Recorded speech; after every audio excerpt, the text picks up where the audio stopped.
All right, folks, welcome into Pickaxe and Roll, brought to you by our good friends over at Superbook Sports. I'm your host, Ryan Blackburn at NBA Blackburn on Twitter, part of the Mile High Sports Podcast Network, and I am very excited to chat about a couple of different topics here, but most notably, I think, for a lot of people, Peyton Watson. That's what the title of this episode is, but what's really a mailbag. We're going to go through a bunch of different questions here, asked over on X, Twitter, whatever you want to call it, on earlier today, and decided, hey, let's break up the training camp a little bit, see what happens, and we'll get into some of the details that the NVR guys shared, Vinny Benedetto of the Denver Gazette shared, lots of things to chat about shortly.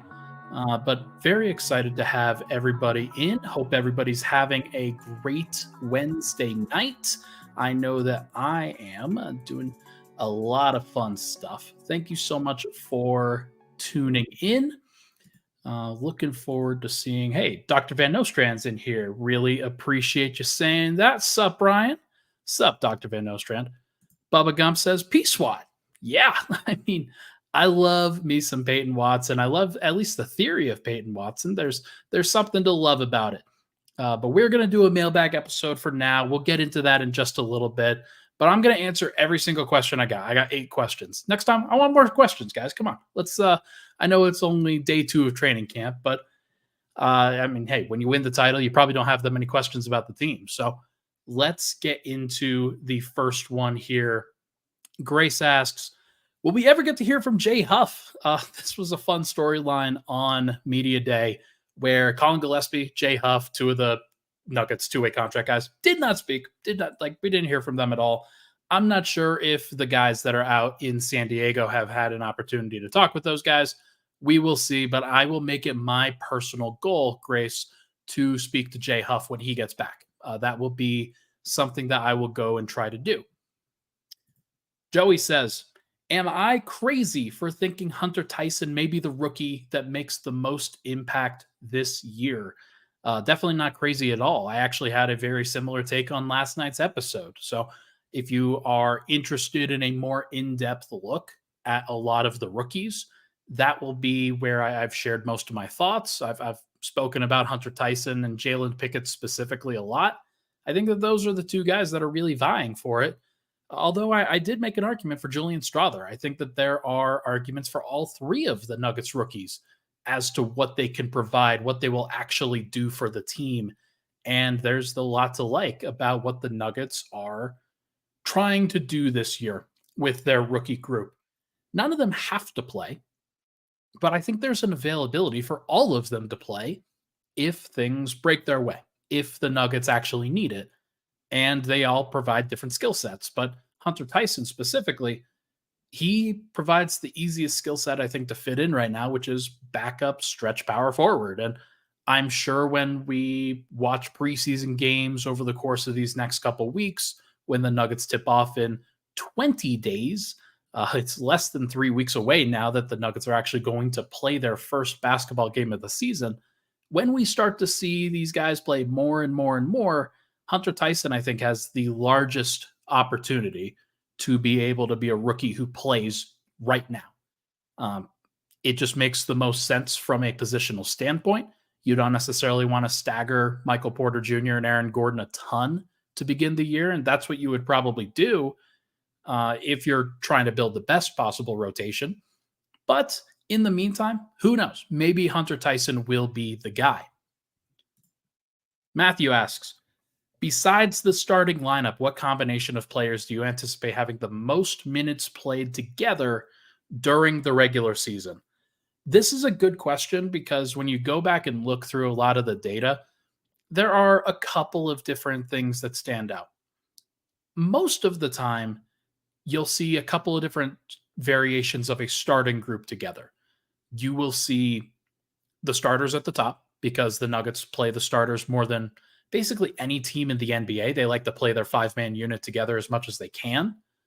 But when it comes to the second and third and fourth most likely lineups they're actually going to see play, you're going to see at least 1 or 2 other variations of the starting group.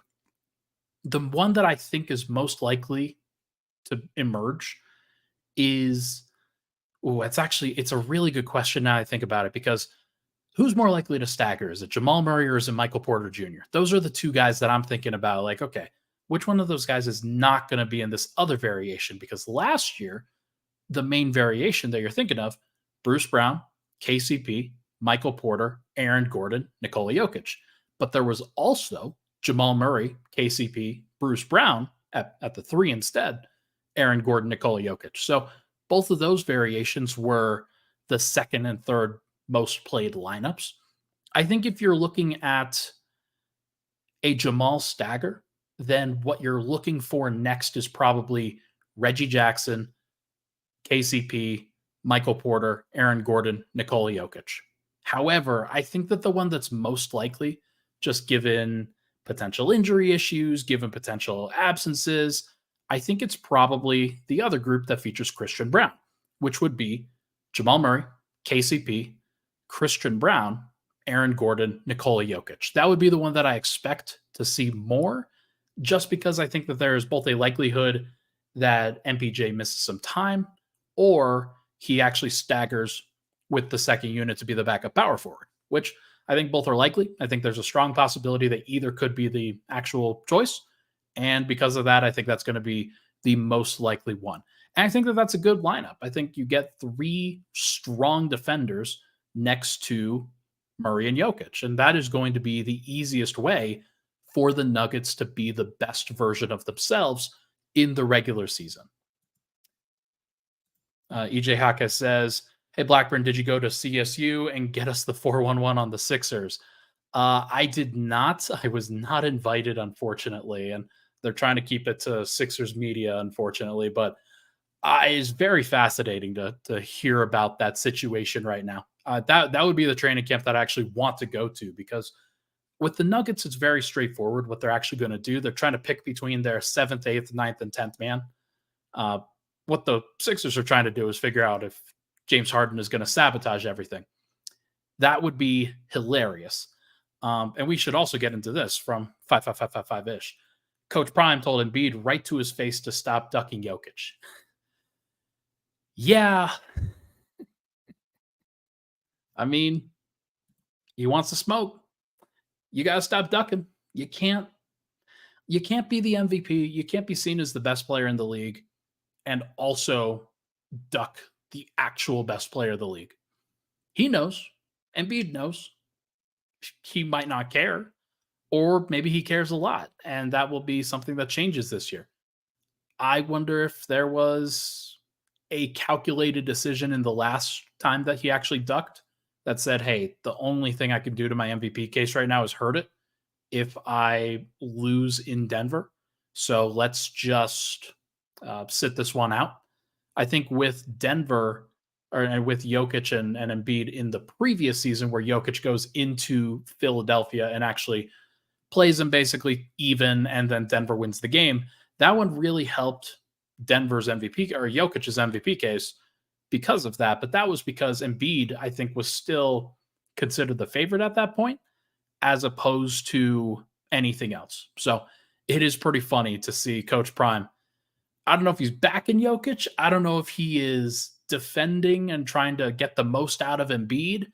I don't know what his ultimate goal is there, but it is pretty funny. He's the ultimate motivator for sure, for sure. Yeah. Grace J asks, hey, Ryan, I just got done listening to 2 hours of a podcast of Lakers fans who are mad that Nuggets fans aren't mad that Joker said he only touched a basketball a couple times this offseason. That is funny. Look, I'm not mad because he's still going to be the best player in the world. Like, it's not going to change anything with him because he's a savant.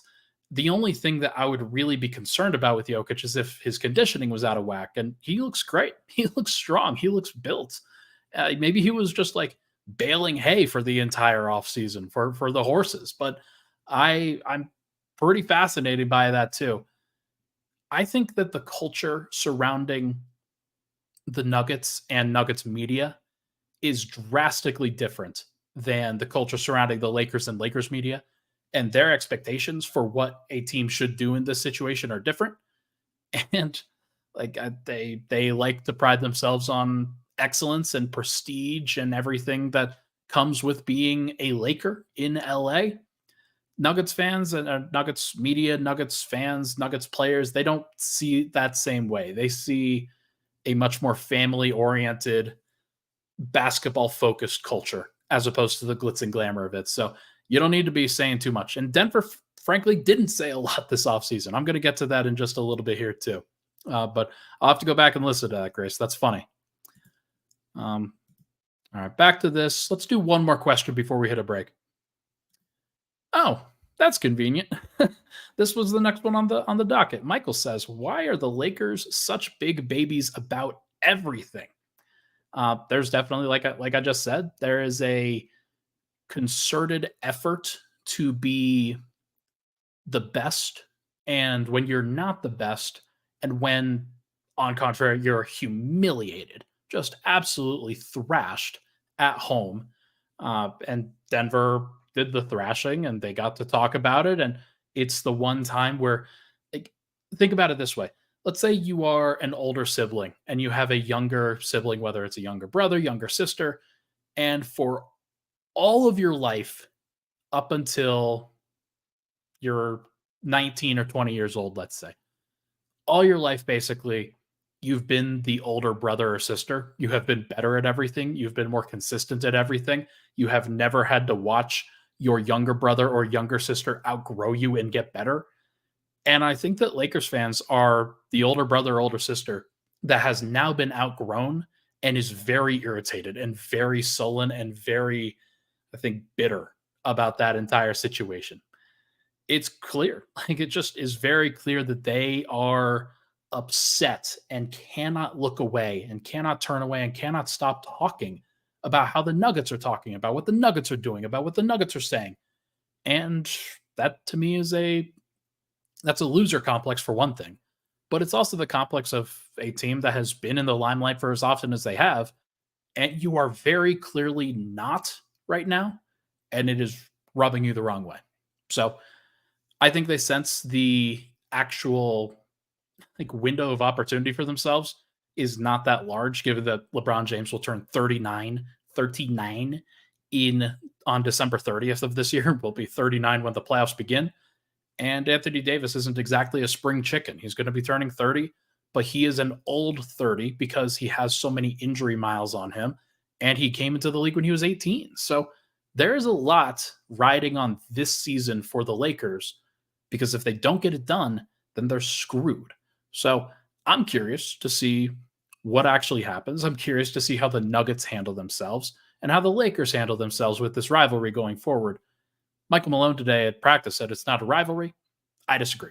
I think it is. I think it's when you are little brother and you ultimately outgrow big brother and you smack them in the head and they're like, what is going on? I can't really fight back because I'm not going to win. People are going to get very bitter about it. So pretty funny to see, pretty funny to hear from all of the details about this conversation, but it has been enjoyable nonetheless. All right, tell you what, let's take a break. When we come back, we are going to chat about just everything involved with these other questions and then get into training camp day 3 from afar. But first, everybody, this podcast, as you know, it's brought to you by our good friends over at Superbook Sports. Why in the world would you bet with the big boys when you're not going to get the best deals, you're not going to get the best opportunities, and you could absolutely get those better opportunities from your local book, Superbook Sports? They're pretty much based here in Denver, pretty much based here in Colorado, and you can get some great opportunities with them this fall. They're just a dedicated team of odds makers that are in Las Vegas, but also cater to you here, making sure that you get the best prices and parlays anywhere. And now Superbook will give you the bonus of up to $250 when you sign up and wager and use their promo code MILEHIGH in the same day. So make sure to bet with the best this offseason and use, or this upcoming season, and use promo code MILEHIGh this football year, breaking on the basketball season. Do it with Superbook Sports. Visit superbook.com for terms and conditions. Gambling problem, call 1-800-GAMBLER. We'll be right back on Pickaxe and Roll.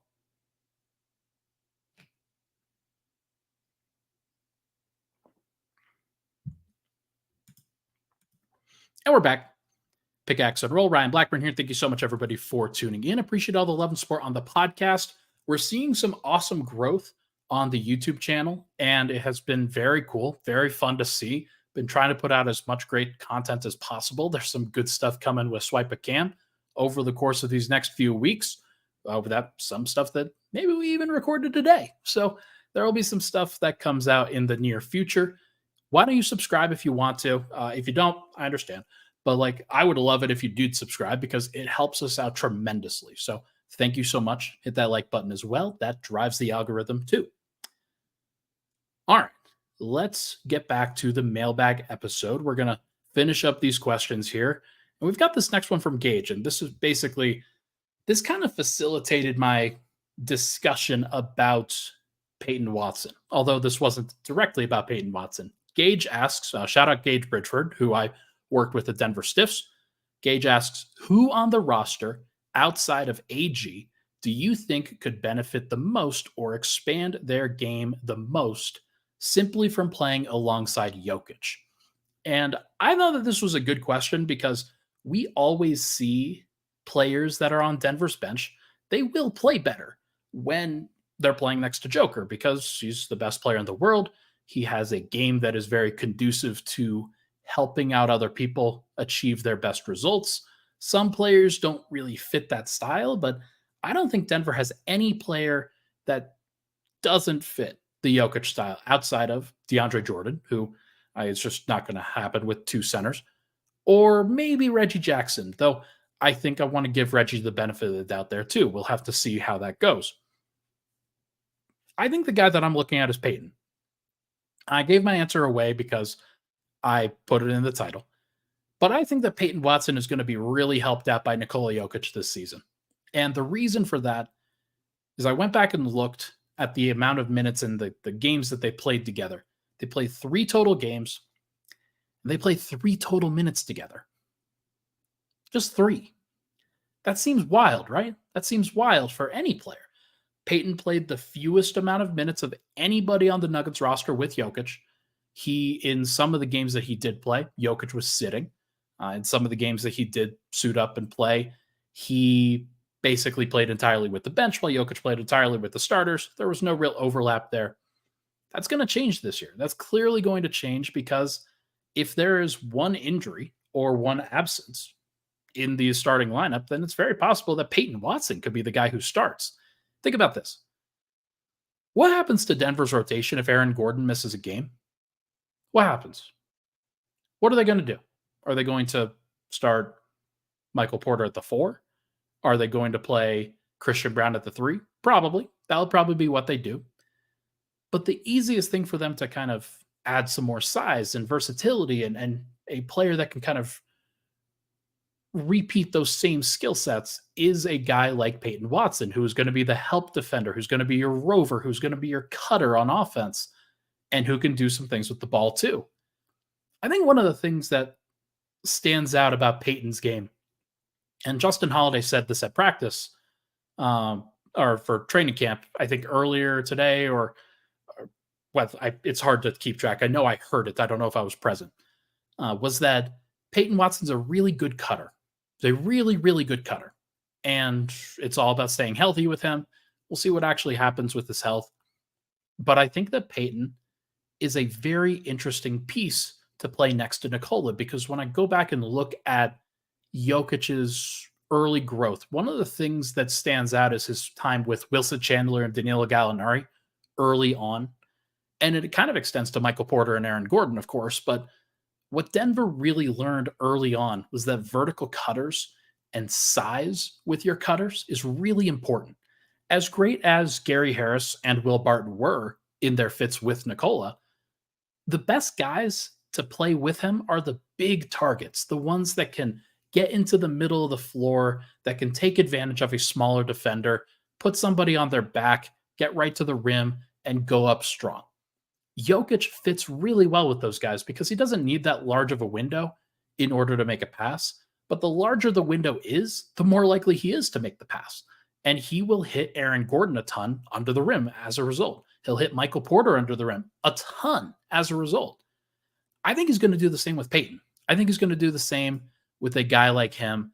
And I am so looking forward to the idea of Peyton Watson running the floor, Jokic throwing hit ahead passes to him, or Jokic running DHOs, maybe opening up at the elbow, and Peyton Watson flashing to the middle of the floor, and Peyton just being on the receiving end of a lot of plays like that. Also, the give and go, where rather than run a traditional DHO, Peyton gives up the ball to Nikola and then immediately cuts back door. That's a great opportunity for Peyton to get a highlight dunk, and Jokic will hit him with that every freaking time. It'll be very fun, and I am looking forward to those kinds of moments. I also think that Peyton, with as athletic as he is, as dynamic as he is on the defensive end, he'll make some highlight plays defensively, covering up for Nikola, because Nikola is a positional defender. He's not a athletic, rangy defender. Pairing him with Peyton Watson on the wing, Peyton Watson, when he's defending in the action with Nikola, as long as Nikola holds up the action and delays it like, I don't know, 5 milliseconds, 10 milliseconds, Peyton Watson's going to be in the rear view, challenging a lot of shots, getting a lot of steals, making himself a nuisance to the opposing team. I think that like the more I think about it, and the more I've talked about liking Justin Holiday a lot, liking Reggie Jackson, not necessarily sure where Peyton Watson's going to fit into the rotation, but I think he's going to play. And I think if he plays with Nikola, he's going to play really, really well.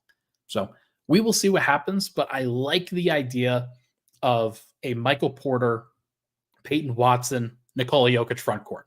Whether you want to call MPJ or Peyton the four, doesn't really matter to me. They're both forwards. They are both dynamic in that regard. But I love that trio. I think that trio could be really good.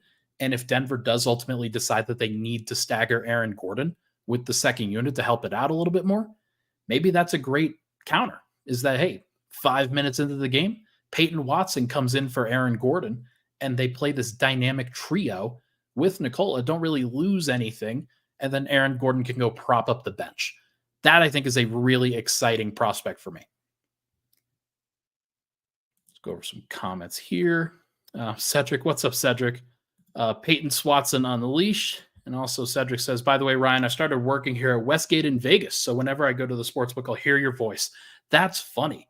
That's very funny. I think I am going to come down to Vegas for the in-season tournament.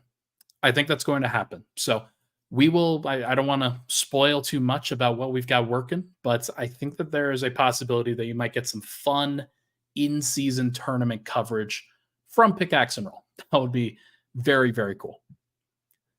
All right. Let's move on. A couple more questions here before we hit another break. Perk Jokic, he says, hypothetically, if Reggie doesn't work out, will Jalen get an opportunity, or will it be a stagger with Jamal Murray again? I think that Jalen's going to get the opportunity. I don't like, it's funny because you don't necessarily want to bench Reggie. I think what will actually happen is Reggie and Jamal will play together. Kind of like what happened with Bones last year, where it wasn't working with the Bones-led second unit. And rather than play Jamal instead of Bones, they decided to play Bones and Jamal together to see if they could provide a little bit more direction, a little bit more oomph. It didn't end up working. Things hopefully for Bones will work out better with the Clippers. But I have to imagine actually that you're right about this, Perk Jokic, that the order of operations will be, rather than benching Reggie Jackson, will be, let's see if Jamal and Reggie works as a better backcourt duo. Somebody, a duo that can actually get a little bit more consistent, like offensive run. Whether that's actually the case of what they need or not, I expect that the bench will need more offense, and I expect that Jamal will probably get that call. I would like to see Jalen at times. The good thing, though, is that this should be the year for Reggie. This should probably not be the year for Jalen, but who knows? Maybe he rolls an ankle. Maybe they decide to go with Jalen, and maybe that works out better. Or maybe Reggie's just great, and we don't even have to worry about it. But I know this was a hypothetical. I think that it's probably more likely than not that Reggie doesn't work because it didn't work last year. I could explain away why it didn't work, but I do think that it's at least a possibility that what we saw last year was what we're going to get. And if that's the case, then it might be a little bit frustrating to some, but I do think that Jalen will ultimately get an opportunity at some point. We'll just have to wait and see on that because there are going to be games that Jamal doesn't play. There are going to be games that Reggie doesn't play. And if that's the case, then you're going to see Jalen Pickett. I really do believe that. Nugget Season asks, any leaks on the new jerseys? None yet. None yet that I have seen. I know that there have been some other jerseys that have leaked. There have been some other crappy jerseys that have been leaked too. And I gotta be honest, like I'm not a big fan of the way that Nike has done this, where they are cycling jerseys in and out of like trying to maximize the amount of dollars that they're going to get by basically providing a new city jersey, new statement jersey every single year, unless a team decides, no, we're going to stick with this one. I actually don't know what the plan is. I'll have to do a little bit more research on this. It's been a little bit busy lately, and you guys will find out why pretty soon. But I do think that there is a possibility that we don't see those jersey leaks until after opening night, especially when it comes to the city editions. There will be a playoff edition as well, I assume. I'm not sure how often they will wear that, but Denver should get 5 jerseys that they wear this year. They're going with the same association and icon jerseys, the normal blues and the white uniforms. Not sure I love those. I prefer the skylines. I actually preferred, if I had to pick a skyline, I would probably say the white rainbow skylines were my favorite. But you could say the blues, you could say the blacks, you could say I didn't like the reds. Although Michael Porter definitely made those look good. That he's the guy that I think about when I think of those jerseys, and he has some great moments in those jerseys for sure. But how many other guys do you really think about with the red statements rainbow skyline jerseys? Not many. So will be interesting to see. But I prefer if Denver was to actually have some definitive alternates, and they just don't right now. So you guys will be the first to know, and I'll definitely talk about it on the podcast when those actually leak. All right. Let's chat. Let's do one more here before taking another break.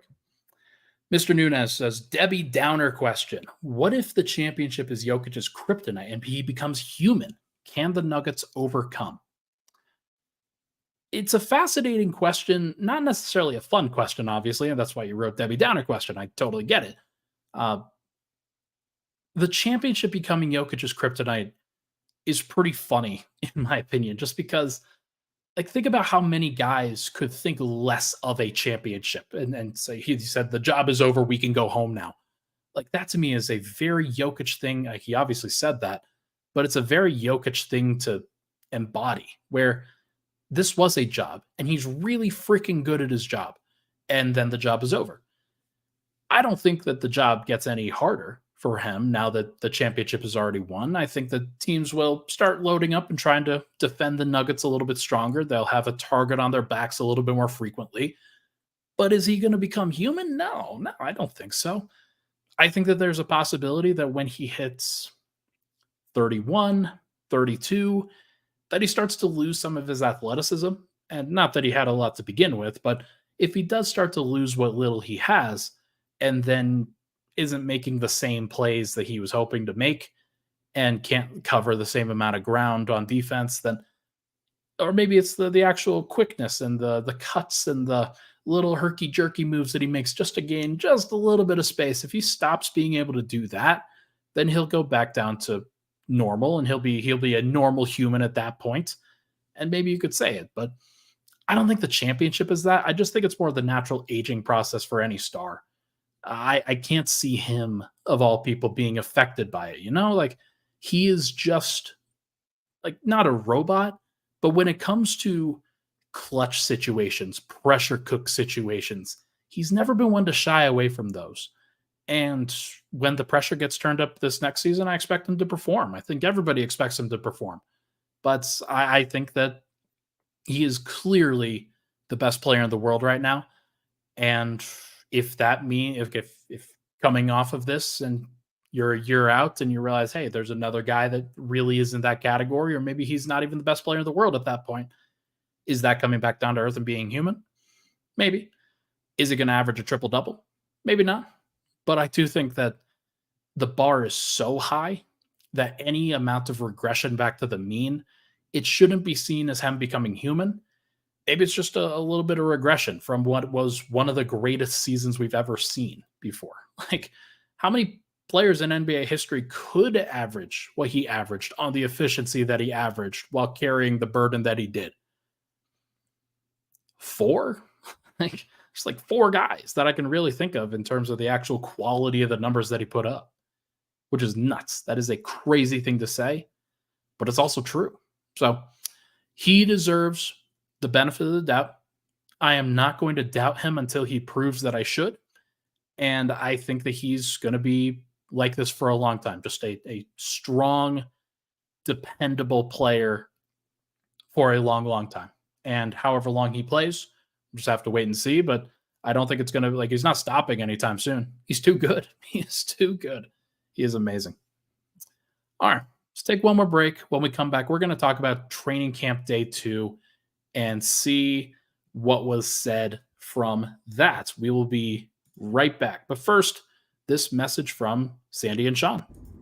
Hi, I'm Sean Drotar. This is Sandy Clough. Make sure you catch us from 2 to 4 p.m. every day on Mile High Sports, especially now, Sandy, as the Nuggets have the best chance ever to win an NBA title. It's basically all Nuggets all the time at the present time, but we talk all sports from 2 to 4 every day. That's right. Every team, every day, right here at Mile High Sports. Obviously, that clip, a little bit old, but now that we are getting back into the swing of things, I was just on Sandy and Sean's show yesterday.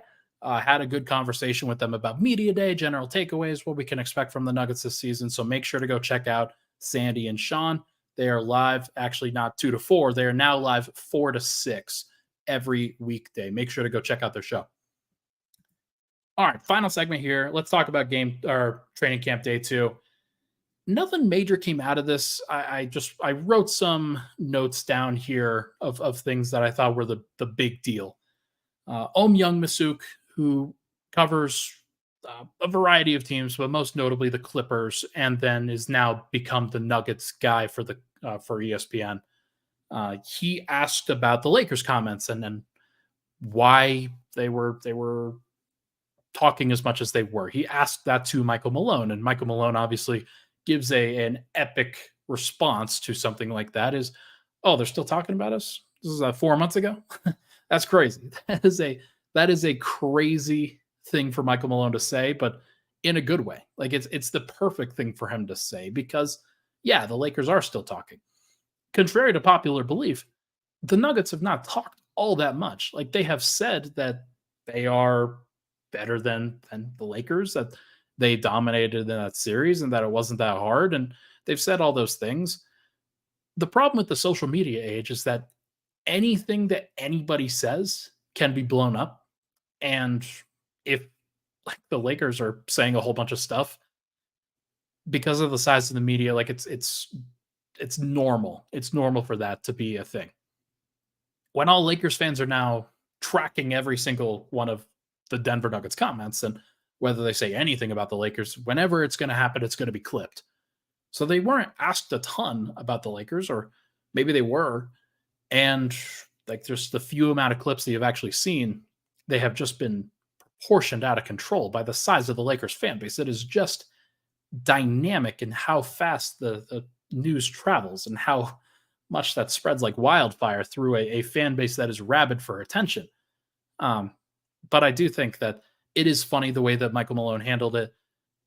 Media day was funny. Like, that was a thing. The Lakers are going to continue to talk. They are pretty upset. And whether they should be or not, like, it's fine. I'm okay with the rivalry. I think it's good. And this game on opening night is going to be a lot of fun. And it's not going to tell us anything about who's going to win the title. Like, even if the Nuggets win, I'm not going to say, oh, yeah, they're so definitively better than the Lakers because of this game. No, I can point to the playoffs. I can point to the sweep and say it then. If the Lakers win, I'm still not going to point to it and say that this is going to be definitively a problem for the title. Now, if Denver has like a plus 20 on their starters and a minus 25 on their bench, and they lose a game by 5, I might have some questions. I might have some questions for sure about what the Nuggets are going to ultimately look like in the playoffs when, hey, you're only going to play 7 or 8 guys, but you need a 7th and 8th man, and Denver only has Christian Brown right now. So we're going to see what happens, but I am very curious to see how the Nuggets handle themselves and what ultimately happens in this matchup. Next, apparently the starters haven't missed a beat. Apparently that was a thing based off of the scrimmage that happened in day 1. Apparently the starters are playing really well in day 2 as well. Haven't missed a beat. It looks like they're playing very well together. That's what happens when you win a championship and you get to just kind of boot up what was really working for you. There will be teams that really start to push on what the Nuggets have done, and there'll be teams that are figuring some stuff out with Denver. The Nuggets are going to have to evolve a little bit.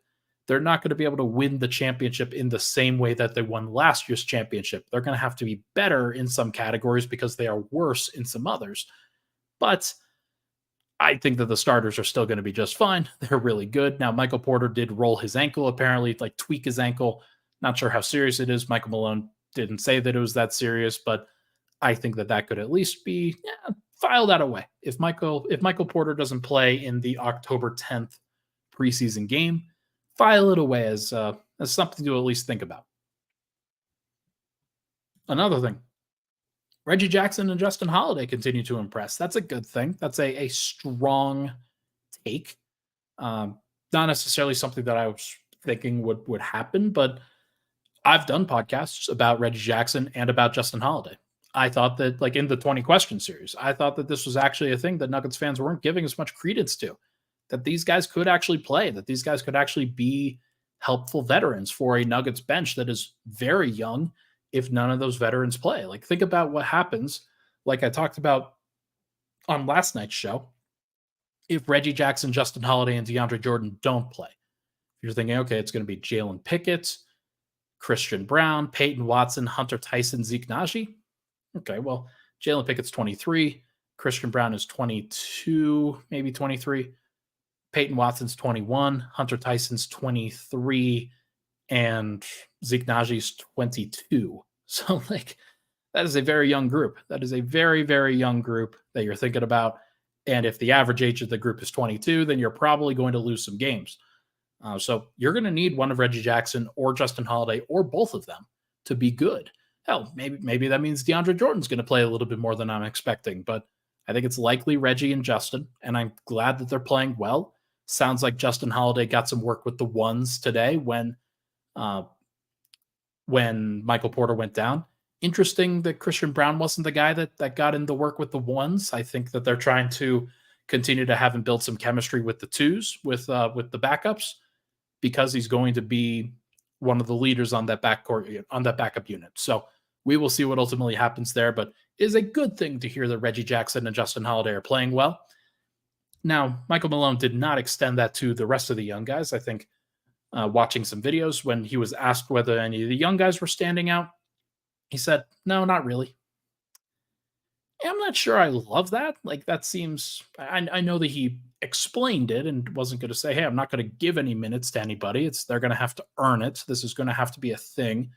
And they're throwing a lot of things at the young guys. They're trying to make sure that they are prepared with all of the terminology, all the coverages, all of the assignments. And it's going to be a challenge for any young player in the second day of training camp. So not really a surprise that young guys are not really standing out that much. But Christian Brown doesn't need that much praise. He's already got enough praise. Peyton Watson, I think he needs to be pushed. And then you think about Jalen Pickett, Julian Strawther, Hunter Tyson. If you highlight one of those guys, automatically it's going to mean, whether to the others or to other people that are speculating about this stuff, well, they're ahead. They're ahead in the positional battle. That's probably not even the case. Like, the positional battles have not been detailed in any way, shape, or form. I think if I had to predict somebody to win those battles, that Hunter Tyson's the most likely guy, as we mentioned earlier. But who knows? Who knows? Like, I'm thinking that Michael Malone is still trying to figure stuff out. He's not going to give out praise for free. Like, these guys are going to have to earn it, and they'll earn it in scrimmages. They'll earn it in the consistency that they bring to the table, whether it's in drills or it's in one-on-ones or it's in any of the things that the Nuggets ask them to do. Who knows? Maybe it's the rookie duties. Maybe the rookie duties are the ones that separate these guys if Julian Strouder puts on that Frozen backpack from Christian Brown, then he might be leading the pack. So we're going to have to find out. We're going to find out together, but I'm looking forward to it. I know that everybody else is too. But for now, I think that is going to do it for this episode, everyone. Good 40-minute episode today, and got some good questions in, got some good answers in. I really did appreciate those questions. If you want me to do another mailbag in the near future, then I will. Maybe I'll do one right before the season starts. But I'll probably save it, actually. There's so much to talk about. There's so many different layers that I would like to attack. Didn't really want to do a 20 questions for today, so I decided to do a mailbag. But I think that was the right call. Hope everybody enjoyed.